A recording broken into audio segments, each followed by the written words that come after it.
Sama juru bicara dari Kementerian Perhubungan, Ibu Adita, dan juga ada Mas Agus Pambagio, pengamat kebijakan publik. Bu Adita, mungkin kita tadi sudah tahu bahwa aturan ini masih digodok dan akan segera dikeluarkan untuk diketahui oleh masyarakat, disosialisasikan.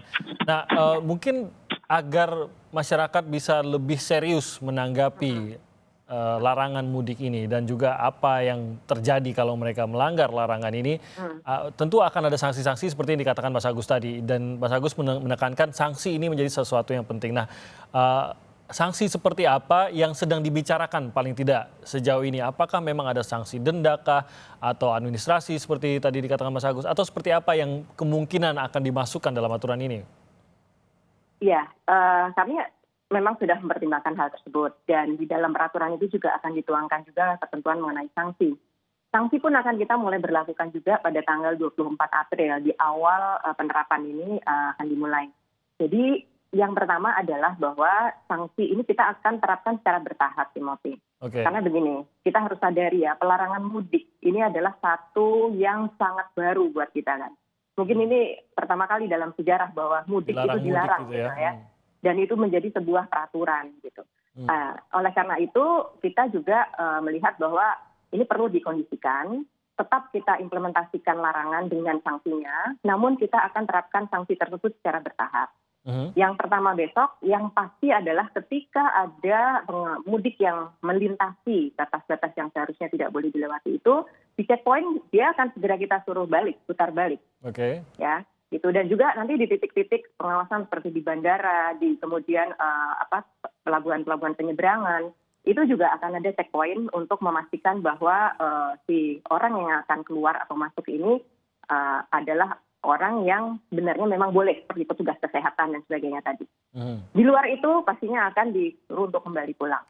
Nah, yang kemudian secara bertahap akan diterapkan sampai dengan penerapan secara penuh itu tanggal 7 Mei 2020, di mana di situ nanti puncak dari penerapan itu tadi sudah disinggung juga oleh Mas Agus bahwa kita akan juga menggunakan referensi dari Undang-Undang nomor 6 tahun 2018 tentang karantina kesehatan. Jadi di situ memang ada di dalam pasal 93, itu disebutkan ya bahwa ada batasan maksimal 100 juta. Ini mungkin yang akan ini yang akan kita pakai, namun demikian nanti dituangkannya dalam peraturan tentunya akan kita sesuaikan lagi. Karena memang tadi saya sepakat bahwa apabila ini kemudian dilanggar dan tidak diberikan sanksi yang keras, ini memang bahayanya kan pada keselamatan masyarakat gitu. Ya kan, kepada nyawa. Jadi ini juga yang kemudian kita ingin menerapkan ini juga dengan lebih tegas dan dengan sanksi yang juga cukup keras. Jadi paling tidak bahwa sanksi akan ada begitu, dan menurut undang-undang yang akan digunakan nanti, walaupun kita masih menunggu ya finalnya peraturan dari Kementerian Perhubungan seperti apa, tapi undang-undang memberi ruang sampai pemberian sanksi hingga 100 juta begitu Bu Dita ya? Betul, ya. Nah kalau memang ada yang keluar dari zona merah Bu Dita, tapi mengaku tidak mudik, karena kan ini yang dilarang itu mudik. Gitu. Tapi kalau ia mengaku bahwa ada urusan pekerjaan kah atau pengobatan dan lain-lain, kan bisa saja dibilang saya tidak mudik. Karena kita tahu mudik dan keluar dari satu daerah tertentu bisa jadi hal yang berbeda. Bisa saja dia beralasan mau ke lokasi lain padahal dia akan kembali ke kampung halaman dan lain-lain. Apakah ini bisa dipisahkan antara dua pihak ini, yang benaran mudik dan yang mudik tapi tidak menggunakan alasan mudik? Kalau kita berlakukan begitu ya nanti semua orang akan keluar ini tim. Jadi begini, kita harus pahami esensi dari pelarangan mudik ini kan sebenarnya adalah untuk mencegah atau melarang orang untuk keluar dari daerah PSBB atau zona merah ya. Yang itu punya potensi nanti memperluas lagi penularannya. Kan itu esensinya ya. Bahwa ini kemudian disampaikan larangan mudik karena memang ini sekarang masuk masanya memang masa Ramadan di mana sebagian besar orang juga sudah mulai melakukan perjalanan untuk pulang kampung. Jadi kami memang tidak akan mentolerir hal tersebut ya. Kecuali tadi petugas ambulans, tenaga kesehatan, tugas keamanan. Di luar itu tentunya akan masuk dalam kategori penumpang yang dilarang gitu. Berarti memang aturannya adalah larangan untuk keluar dari zona merah sebenarnya kan, tidak hanya karena untuk tujuan mudik begitu ya? Betul, iya. Dan ini juga sudah disampaikan oleh Presiden bisa dilihat juga di sosial medianya Bapak Presiden bahwa Oke. tujuan dari pelarangan ini adalah untuk melarang orang keluar dari daerah zona merah dan PSBB. Oke, Mas Agus, masih adakah Ya. celah-celah yang mungkin masih bisa dipergunakan oleh mungkin mereka yang tetap ingin mudik ataupun keluar dari zona merah kalau Anda lihat, dan sanksi tadi kita sudah mendapat penegasan dari Ibu Dita bahwa sanksinya memang secara undang-undang terbuka hingga 100 juta rupiah, tapi nanti akan ditentukanlah berapa. Apakah hal ini adakah celah dan apakah sanksi seperti ini menurut Anda akan efektif kalau disosialisasikan ke masyarakat? Ya, pertama saya ucapkan terima kasih dulu pada Presiden Republik Indonesia bahwa sudah mengizinkan orang tidak mudik. Karena saya sudah mendorongnya lama sekali. Satu itu. Kedua, orang Indonesia itu sangat hobi untuk mencari celah. Jadi aparat harus canggih. Ya, kita itu akan bangga kalau bisa menabrak peraturan.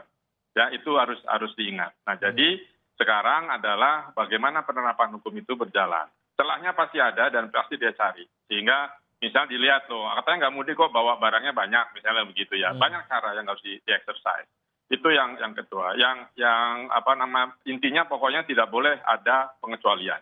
Nah, yang juga harus penting kan pakainya tadi Dita bilang 92, 93. Padahal itu di pasal 48 ayat 6 itu ada jelas sanksi administratif. Kenapa itu tidak dikembangkan? Tapi karena PP ini mungkin lama, harus Menteri Hukum dan HAM segala dan sebagainya. Oke lah, tapi sekarang peraturan menterinya, saya agak lupa di situ tidak ada perintah membuat peraturan menteri soal di pasal 93, 92, 93. Saya agak lupa ada atau tidak.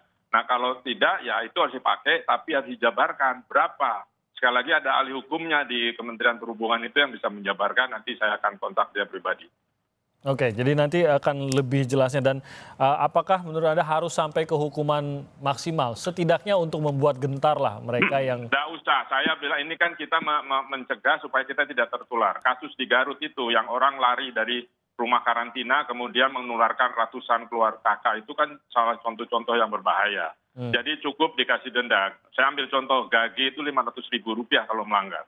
Ini berapa? Karena ini menyangkut manusia, 1 juta, 2 juta, terserah, silahkan disusut.